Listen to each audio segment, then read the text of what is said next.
쌍방울 불법 대북 송금과 관련된 이화영 전 경기도 평화부지사에 대해 1심 법원이 징역 9년 6개월을 선고하면서 수면 아래 잠복해 있던 이재명에 대한 사법 리스크가 재점화됐습니다. 당장 이재명을 향할 검찰 수사가 속도를 내고 있는 가운데 이재명 역시 마지막 몸부림을 칠 것으로 예상되기 때문에 대선을 3년 앞둔 정치권이 그야말로 대혼란에 빠질 가능성이 높아 보입니다. 이런 가운데 이화영 실형 소식에도 조국혁신당이 사흘째 공식 반응을 보이지 않고 있는데요. 이에 대한 해석이 분분합니다. 다만 조국은 자신의 페이스북에 콩국수 사진을 올렸는데 어떤 해석이 가능한 부분인지 잠시 후 보도합니다.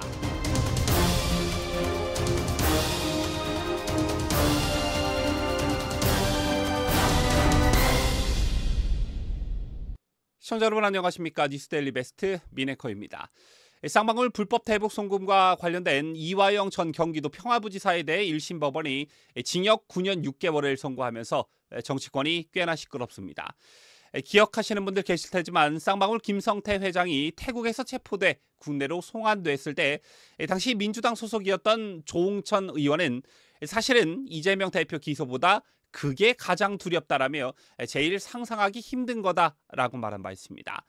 김성태 전 회장의 검거가 엄청나게 큰 악재라는 것을 강조하는 것인데 예상보다 시간은 좀 길어졌지만 결국 조응천 의원의 말대로 되어가는 것 같습니다.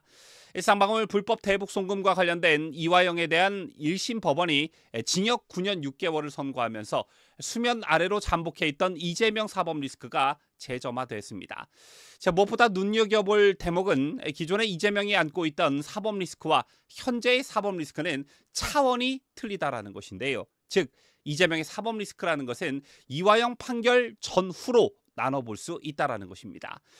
이재명 사법 리스크와 관련해 총선 이전 야당 대표로 체포동의안과 구속 여부 등이 쟁점이었다면 이화영 1심 판결로 재점화된 사법 리스크 2라운드는 총선 압승 이후에 거의 여의도 대통령으로 불릴 만큼 차기 유력 주자가 된 이재명의 처벌 여부가 대선 국면과 맞물리면서 향후 전국의 핵심 변수로 부상했다라는 것입니다.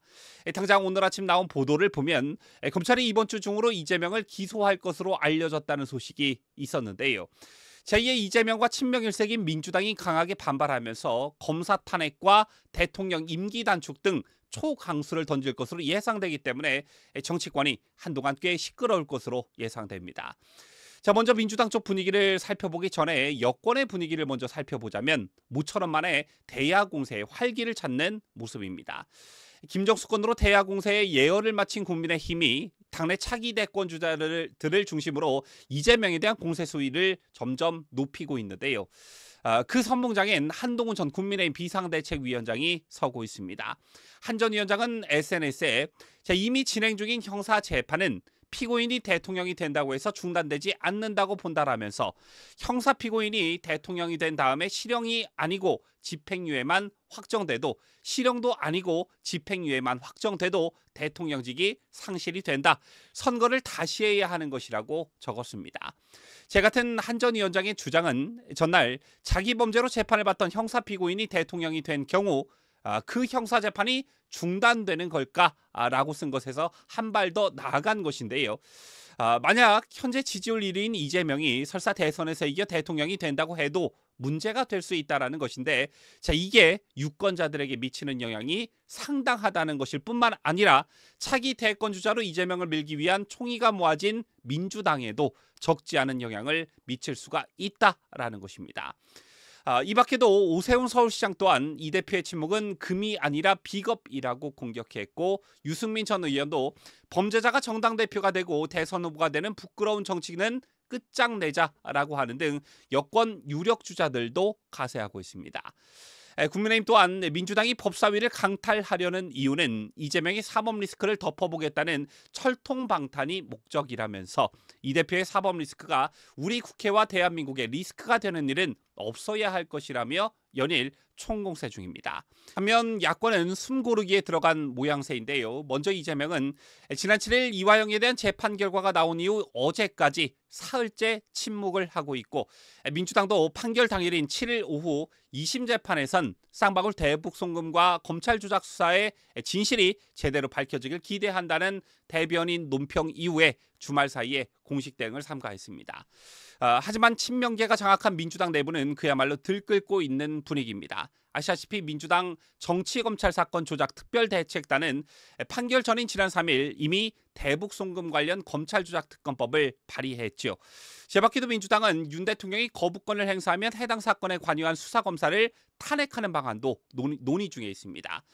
또한 사법부 압박에도 병행할 방침으로 전해졌는데 판사 출신인 김승원 민주당 법사위 간사는 지난 8일 페이스북에 이런 재판은 30년 법조 생활 동안 듣도 보도 못했다라며 사법제도 개혁의 필요성을 반증하는 계기가 됐다라고 주장하기도 했습니다. 제바퀴도 민주당은 법관이나 검사가 사건 당사자를 유리 또는 불리하게 만들면 처벌할 수 있는 형법 개정안을 발의할 계획이라고 하는데요. 검수완박을 무리하게 밀어붙였다가 역풍을 맞은 경험을 가지고 있는 민주당으로서는 상당히 부담되는 것도 사실일 겁니다. 그리고 무엇보다 관심이 가는 게 윤석열 대통령을 직접 겨냥하는 것들입니다. 민주당이 이재명의 사법 리스크 해소를 위해 대통령 임기 단축을 포함한 개헌 카드를 꺼낼 수 있다는 관측이 나오고 있는데요. 이미 민주당은 윤 대통령 부부 등 정권 핵심의 사법 리스크를 부각하는 맞불 전략을 펼치고 있지요. 22대 국회 개원 직후인 지난달 31일 이성윤 민주당 의원은 김건희 여사의 도이치모터스 주가 조작 연루 의혹과 디올백 수수 의혹 등을 수사할 특검 법안을 국회에 제출했고 윤 대통령의 직권남용 가능성을 겨냥한 최상병 특검법도 재발의한 상태입니다. 에 따라서 22대 국회가 초반부터 대혼란에 빠질 것이다. 강대강 대치가 상당 기간 동안 지속될 것이다. 라는 관측이 우세한데 이것을 막기 위한 유일하고도 가장 빠른 길은 역시 사법부가 빠른 판단을 내려주는 것입니다. 이화영 사건도 기소해서 1심 판결까지 무려 20개월이나 걸렸고 그 과정에서 여러 가지 논란들이 뒤따랐는데요.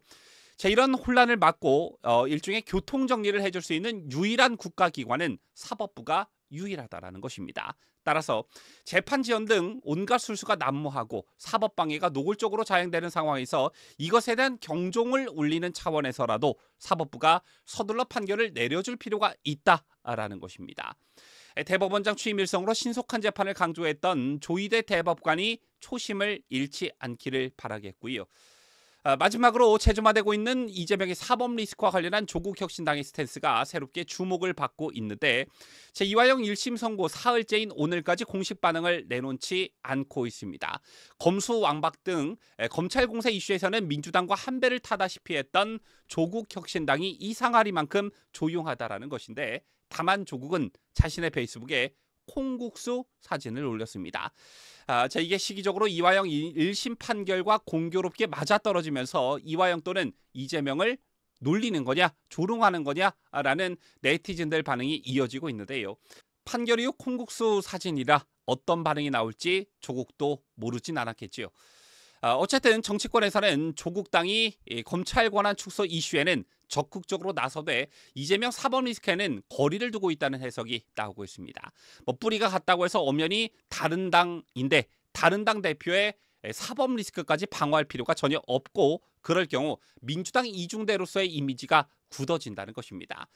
또한 차기 대권과 관련해서도 이재명이 일찌감치 나가리 되는 게 조국혁신당으로서는 전혀 나쁠 게 없어 보이는데요. 어쨌든 재점화된 이재명의 사법 리스크로 인해 정치권이 상당히 혼돈 속으로 접어들 것 같습니다. 지금까지 저는 자유대한민국을 소화하는 뉴스데일리 베스트 민앵커였습니다.